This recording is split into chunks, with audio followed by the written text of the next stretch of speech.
Today, DataOps evangelist at Saagie. DataOps is a trending topic now. In fact, it's just about pushing agile DevOps and specific topics to make data projects up to production with more industrialization, more rapidity. I'm also Docker captain, and in the past I worked for a French bank. I was a thought leader. I was in charge of identifying and promoting, pushing new practices, new technologies, such as serverless, such as containers, of course, and such as many others. I was also a DevOps coach for this French bank when it was time to embrace this new practice. And I'm also leading several meetup communities here in Paris. And as I'm French, I have a bad accent. I'm poor at English, of course, because everybody knows that French are not that good with foreign languages. Great.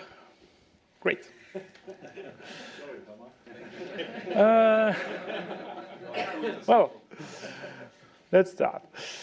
The third thing is today the context is quite complex. The US Army started a kind of strategy named VUCA. It was during the Cold War to identify today's landscape, which is about volatility, about uncertainty, complexity, and ambiguity. Finally, companies, like banks especially, are not able to have long-term views. They are more and more kind to do some small shifts, one step after one step, better than having long-range discussions. But by the way, technology at the same time becomes a really important fact. Technology is at the heart of the digital transformation of the banks.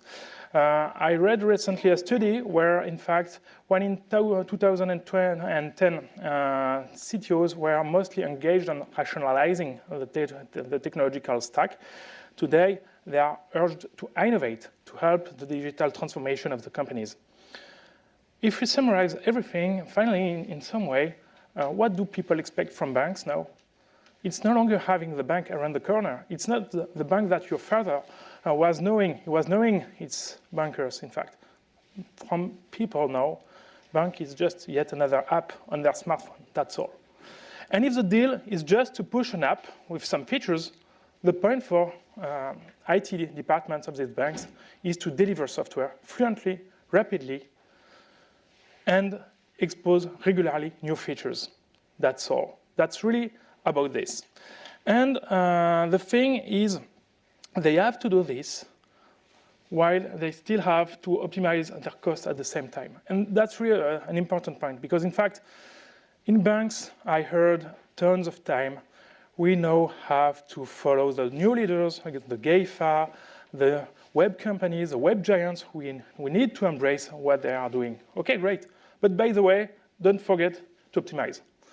That's a real difference, because in fact, the people, the leaders in the banks were telling us to follow have not the same incentive. That's right. They are innovating. That's right. They have tons of money to invest in. The problem in IT departments of banks is you have to deal at the same time with innovation and still to ensure that you lower the cost at the same time. IT departments started to do a lot of things to address these points. First thing, they started to embrace agility practices. In fact, the thing was just to build incrementally and regularly the products, the applications to face this fast-changing world. In fact, the idea was to deliver regularly, fluently, new features, better than waiting at the end of the product, at the project, to deliver a large bunch of features which was no longer corresponding to the initial needs. It was finally leveraging on regular interactions between the business and the IT. That was a huge change, because in fact, in banks especially, in fact, the business considered the IT just a commodity. That's all. And in this new world, we need to create new interactions, new discussions, new way of communicating on a more equal standpoint between IT people and business people. The second point is It's great to deliver fluently new features, but the thing is, it's useless if you do not change the way you are building up your applications, because in fact, applications were building a lot of monoliths. The thing is, you can't deliver fluently if your applications are just monoliths. And so that's why they started to embrace some different architecture practices. They were starting to do some microservices, which are just loosely coupled services interacting directly each together. But that was still not enough. Why? Because in fact, when we were speaking about agility at this time, the thing was agility was only for development agile project teams made of developers and project leaders. The thing is, in fact, if you want this to bring value to the business, you need to push this up to production. And so you need not only to deal with the business to create connection, as I said before, but you also have to deal with connections with ops people. And so a lot of things have to be done in this area. IT departments started to leverage on huge automation. They started to measure everything, to try to optimize everything. They changed their delivery practices.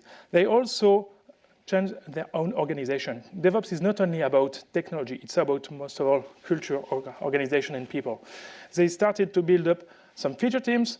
In fact, it was about putting people from development landscape and also people from ops landscape in the same teams with the same objectives. Not only focused on delivering or not only on running the product, but together developing and running the product. You build it, you run it. Well, at this point, things changed in IT departments, but what about infrastructure? The thing is, this created a lot of pressure on infrastructure department. Why? Because in fact, the things were changing. The way they were requested to provide value was different. In fact, resilience and scalability was more and more supported by the applications. Ops people were no longer requested to size, to dimension, to create technical architectures enabling to handle the resiliency, the scalability. All of this was more and more embedded in the application. This was leading to commodity infrastructure. In fact, developer peoples were more and more obsessed about just having some pizza box racked in data centers. The second thing is, the point was to embrace the iteration life cycles of applications, because if you have your application teams iterating, delivering new features every 3 weeks, for example, what's for the ops? When I entered this bank, people were doing some tickets to request a server. So how do you do if at the beginning of an iteration, you are being requested to deliver a new feature, and this feature requests a new server? Doing so, the thing is, in fact, you can deliver the server at the same time, and at the end of the iteration, 3 weeks later, having the application up and running in production, because you still not have provisioned your server. So you needed to get your assets delivered at the same time. And all of this done programmatically, because in fact, when in DevOps, automation is really important. You need to build up delivery pipelines. The point was really to make sure that what was called your software factories, which were aimed only at building your applications, were now aimed also at delivering the application itself. So it was meaning that the software landscape, the software development landscape, was requested to trigger provisioning of the systems to be much more rapid. And the last thing was the thing that, in fact, for ops people, in fact, your new customer is developers. Because, in fact, ops people were centered on their own needs, and they discovered at this time only, it seems obvious, but it was not. In fact, the ops people discovered that they had to hear about their customer, and their customer were developers, and developers were requesting different kind of products in the infrastructure catalog. And so this calls for the cloud paradigms, finally, is just about on-demand elasticity and getting some pay-per-use. An example of this is finally the function as a service, the serverless approach, where finally developers just have to put their code on the platform, and this code is instantiated at the time it's requested by the API. so that the code is ephemeral, it scales naturally, because in fact your application does not have to instantiate a large bunch of servers. In fact, you are just instantiating your feature on the run. And it scales as you need. Resiliency by design is provided as well. And infrastructure is completely commoditized. At this point, we discussed about many things, about agility, DevOps, microservices architectures, and cloud paradigms. In fact, in traditional IT departments, a large problem is, in fact, all these topics are addressed sometimes by different people in different teams. Or the thing is, all of this is just useless if you are not sticking all of these pieces together. So it's most of all about collaborating and making all these people interacting around technology. From infrastructure landscape, finally, it led to various things. One of the things is it led to abstraction, to commoditization of infrastructure. I spoke just about a bunch of pizza boxes. But I think that infrastructure will come back again with some specialization, because in fact, if you are looking at what's interesting now on the market, is the thing that beyond just having commodity services, we need to be much more efficient. And finally, we can see now that there is a need for having some GPU computing. For example, it's widely used for machine learning. We are starting to have needs for FPGA computing because it's addressed efficiently some specific needs. For example, the Bing search engine is using this kind of technology, and you can get this one through APIs. What is interesting is we are needing for infrastructure services close to the metal, really specific things, but using the cloud paradigms, using this through APIs. Maybe tomorrow using ASICs. I'm wondering if in one day banks will going to build up chips to deliver some specific services, for example, to be much more efficient on specific calculations. ARM servers. This is the kind of chips you have in your cell phone, in fact. But some companies are starting to studying and serving servers with this kind of technology, because in fact it enables to have a bunch of cores in a small amount of size and with few energy needs. It's, again, something which may be interesting, for example, for machine learning, because you need to scale horizontally a lot of things. Quantum computers are starting to be studied. Also, D-Wave is the first computing providing one. Google acquired one. And also, it could be widely interesting for specific use cases. In fact, with everything I'm speaking about, there is no silver bullet. Serverless is cool, but it's not a silver bullet. Discussing quantum computing is really cool, but it's not a silver bullet. There is a wide range of solutions you will have to mix up because the world is becoming much more complex. It's not about just pizza box. That's the story that cloud vendors tried to push on the scene. In fact, the idea is to mix up much more things now to achieve your goals. And especially in the banking landscape, this kind of things could be really, really interesting to investigate. Why? Because in fact, if we consider the example of quantum computing, in fact, it will not solve any kind of problems. But the thing is, it's really good at some things, such as the Monte Carlo calculations. These kind of calculations are widely used for risk analysis in CIB banks, for example. And it's really good at doing this.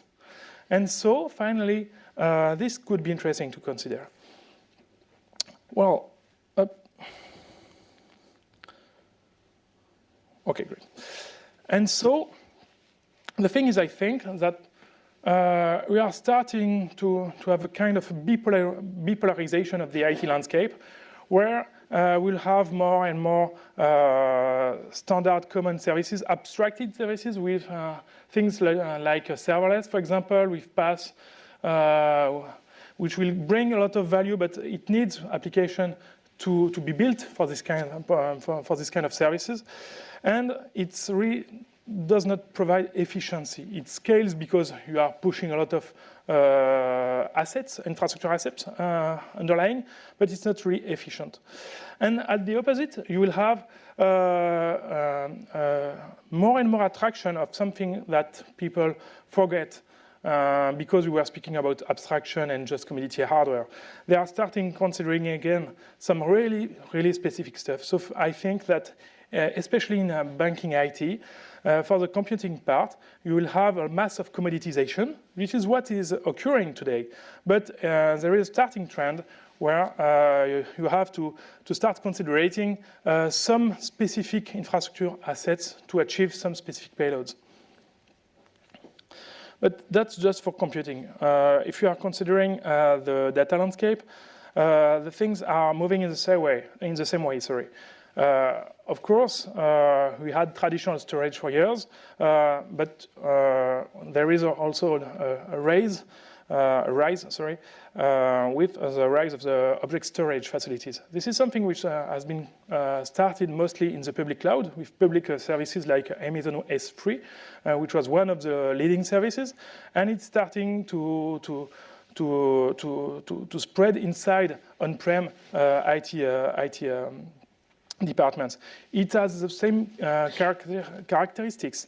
It's exposing infrastructure through APIs. It's enabling not to deal directly with infrastructure. It's providing autonomy to IT teams. And it's valuable, but that's not all. The thing is, in parallel, there is a rising trend for years now about changing the data landscape.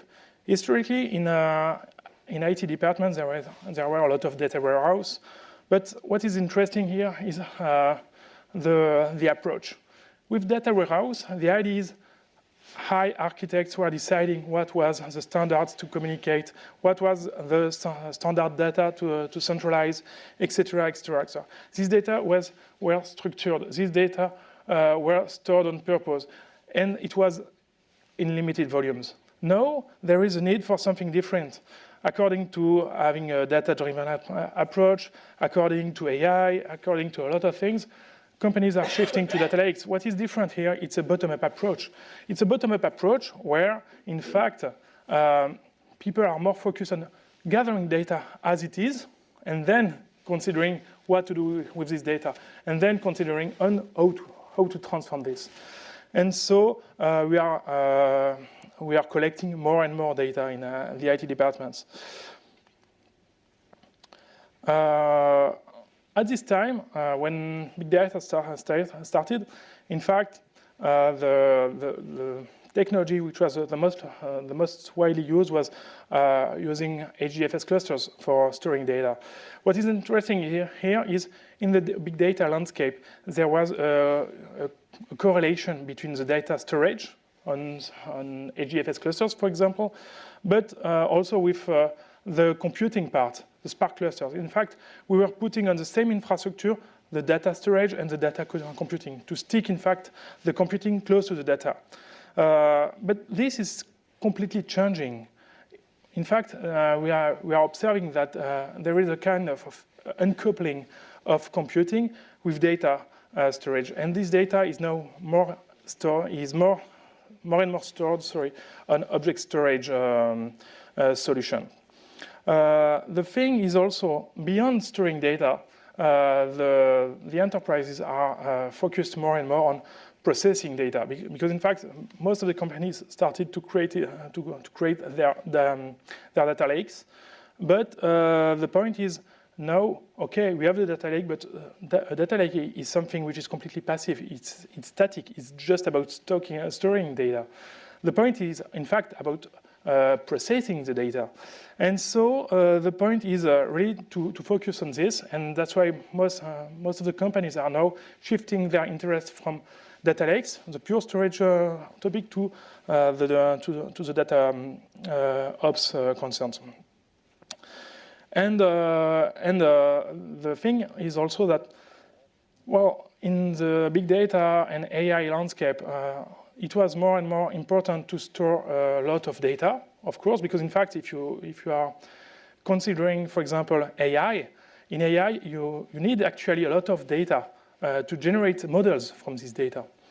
But the thing is, while data will be needed to be stored to build up these models more and more, in parallel, the IT departments are requested to handle more and more event-driven projects. So in fact, the point is not only about storing data, it will be more and more focused on handling streams, flows of data which are processed on the run. So my conclusion is the following thing, is in fact, for years, abstraction has been the key, in fact. And I really think that, that in IT departments, many ops people were really sad considering that, in fact, infrastructure was just commodity, or even worse, being just pushed on the public cloud. I think that while commoditization is a real trend, of course, in parallel, in specific segments, we can see that infrastructure, metal, technical stuff are getting back on the stage because it can provide a huge value on specific targets. The second thing, which is interesting also here, is for years, application architectures had impact on the way we were consuming infrastructure. I mean, just previously, I explained that microservices and new architecture trends tend to commoditize and to put scalability, resilience, and every concerns in the applications, while infrastructure was just commodity. But if you are looking now at what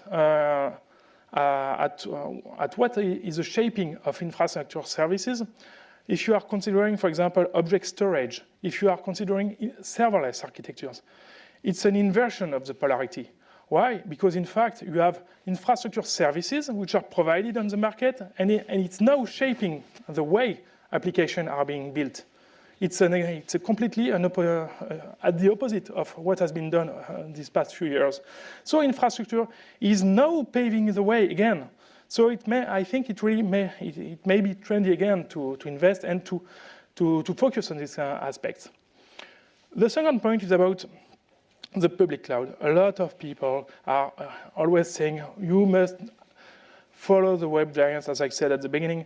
You must follow the web giants. You do what they are explaining, etc., etc., etc. But one interesting point here. The web giants' message is to tell you, focus on what is bringing value to your customers. And we are doing the plumbing. We are offloading what is not business-centric for you. Don't consider the rest. They are doing you to do that. That's not what they are doing by themselves. If you are looking at what Google is doing, what Amazon is doing, what was their original business? Amazon was a retailer.